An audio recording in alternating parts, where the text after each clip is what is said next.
everyone, welcome back to another monologue minute. It's been a minute since I made one of these. If you're new to my channel, my monologue minute series is basically just a place where I can dedicate myself to speak about a specific topic, whether it be current topics, political advice, just whatever's on my mind that I feel like is important to talk to you guys about.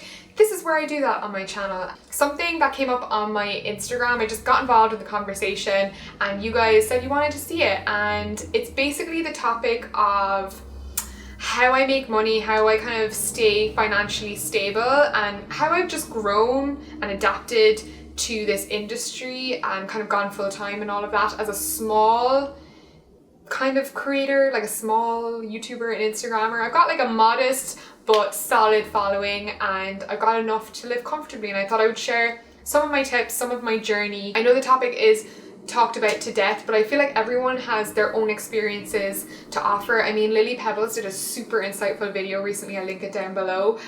She did like a 40-minute in-depth like how brand partnerships work, how the back and forth is behind the scenes, and Erica from Retro Flame also did like kind of like a spilling the tea post. It was really good about sort of thinking about the big picture instead of the quick buck. But it's only recently I feel like I'm in the position to be able to talk about this topic confidently. And then at the end we might have a chat about sort of online integrity and how to carry yourself, and what I feel like has worked for me and what I think is important for other creators to hear. And I think even if you're just somebody that enjoys this aspect of the industry, you might find this video interesting. So let's get straight into it. Not straight into it, because let's face it, that was like a 2-minute intro. But before we get into the nitty gritty, a little bit of background on my YouTube career, not my career, but you know what I mean, my job, I suppose, my job history.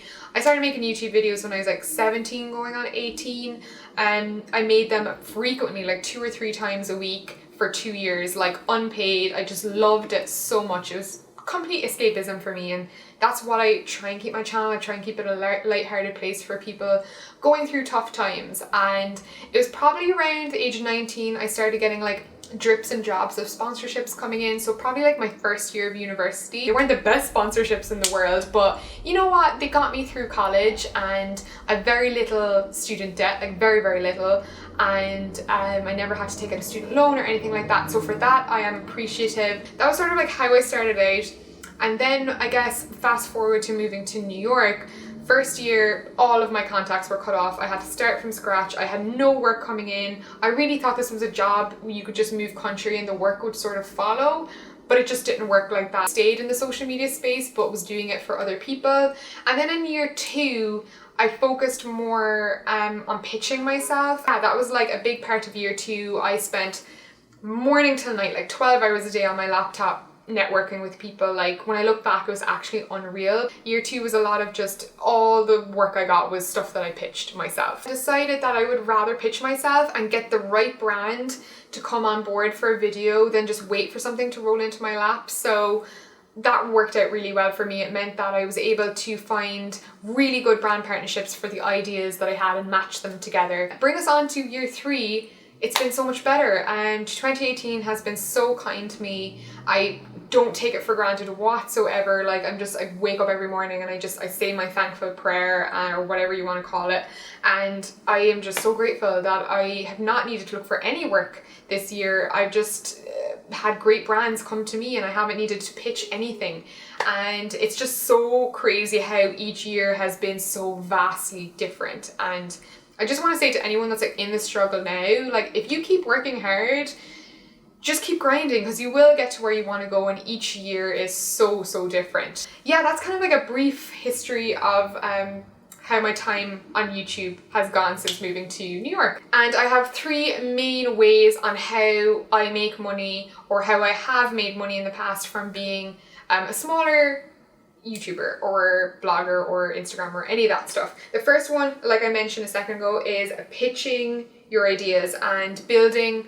brand relationships. And I am still shocked at how many people that I meet who are amazing content creators and are already doing well, but could do with the extra bit of work and do want to work with certain brands, and they've never pitched themselves. And I think it's because either people just don't know how to do it, or There's also a certain thing where there's like a certain snobbery around pitching yourself. It's like, oh, I didn't need to pitch myself because I let brands come to me. It's like, no, if you're smart, you will go out and you will get the brand that you feel is right for your content, and you will let them know that you want to work with them, and you will start to build that relationship. LinkedIn Premium, like pay for the subscription, connect with people that are in like the positions that you want to work in, and get their email, you know, send them a short, brief introduction to your work. And I always like to phrase it that way. People ask me like, what do you say in your pitch email? And I just say like, keep it brief, keep it like, no one wants to read an essay when they're at work. Along the lines of,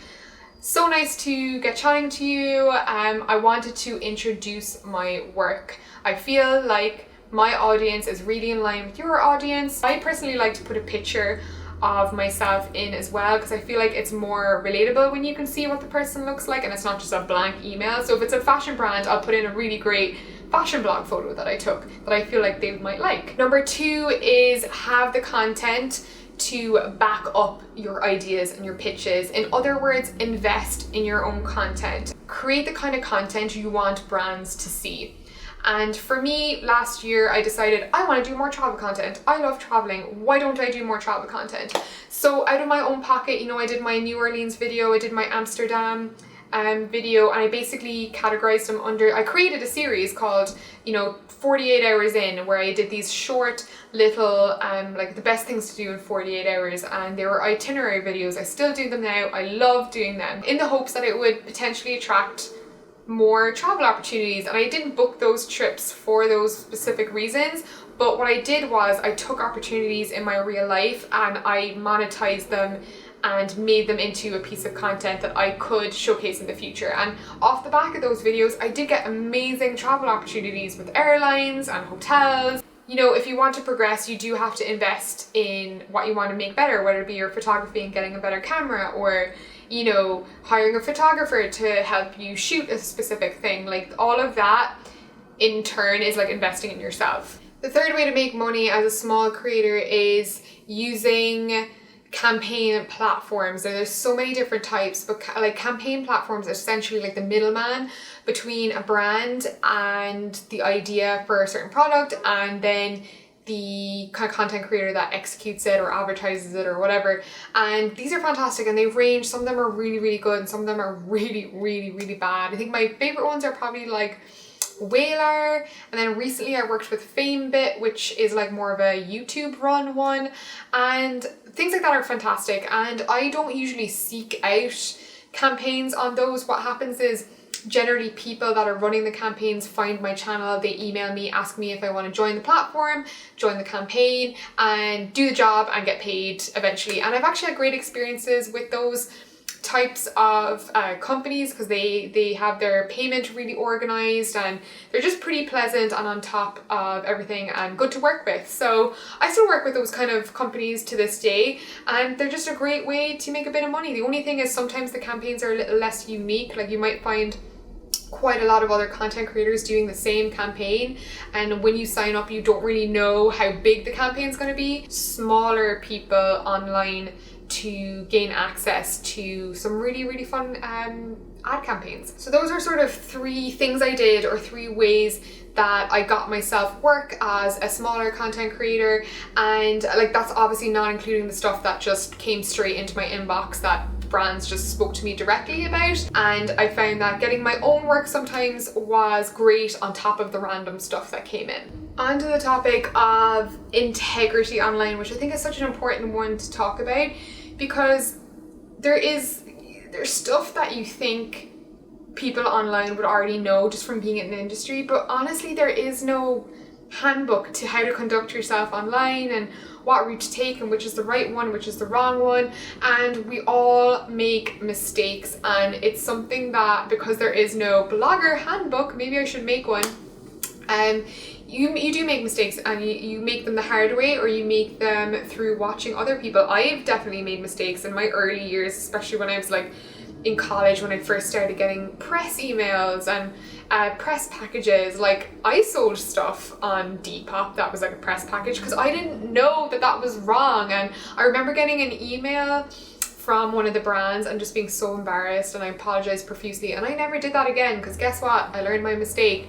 But I didn't have any blogger friends in Belfast. I had no one to tell me that this was wrong. Like, now I see that there is a difference between a product that's been sent to you that you've earned, you've done work, and you would like to resell it, you have no purpose for it. But it's definitely wrong to sell a press package that was sent to you completely for free with no strings attached. Yeah, I learned that lesson the hard way, unfortunately. And you know, I would rather make those mistakes earlier on and make small mistakes than make bigger ones and you know, further along in my online career. Since that naive time, I have received a lot of great advice from blogger pals in the industry. I suppose definitely all the gals that I have that I'm friends with back in Dublin. Shout out to you guys, know who you are. There's so much to be learned by having those chats, and I think one of the biggest things that I learned from those conversations were that I had to sort of like define who I was and define my online presence, who I wanted to be, how I wanted to conduct myself, how I wanted to make people feel when they watched my content, and just start taking my image a little bit more seriously and kind of really have a vision of who I wanted to be online. I started visualizing the kind of brands I wanted to work with, the space that I wanted to be in and aspire to be in,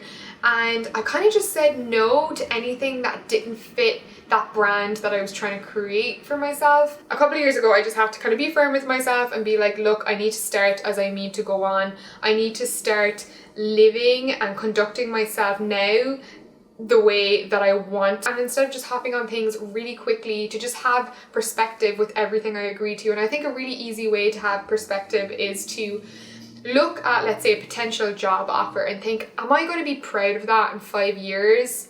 Or am I going to be like a little cringed out by it? There's nothing wrong with a little bit of past cringe, but I think at the moment that's what I've been doing, and I've been looking back on all of my partnerships in the last 1 or 2 years, and I've been proud of pretty much all of them. Of course, taking on this approach means sacrifice, financial sacrifice, but if you're really serious about your brand image and your reputation and what you want to bring to your name going forward, it's all going to be worth it in the end. Just kind of have to suck it up until it gets easier. And I'm really proud of the content that I'm creating at the moment. I feel like all of the brand sponsorships that I do, I'm always putting the audience first, and I know that like clients may not want to hear that, but the audience has to come first. I watch everything back 10 times and I put myself in your guys' shoes, and I think, is this fun for me to watch? Is this interesting enough? Does this make sense from an audience perspective? And then the client comes second, and then I hit all of the nails that the client wants me to hit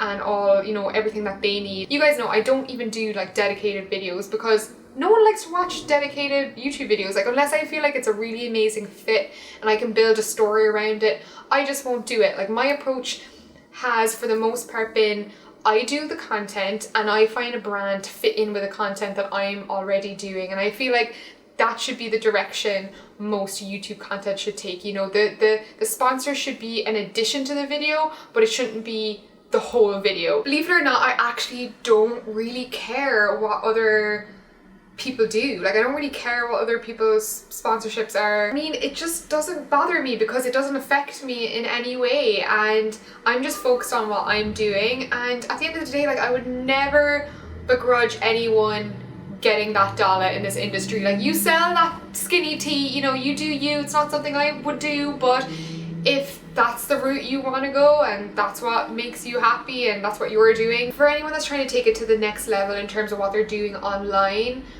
I understand that a quick book is very, very tempting and the work is easy, but you have to ask yourself, is this going to contribute to my growth? Is this going to make people distrust me in any way or doubt what I do in any way?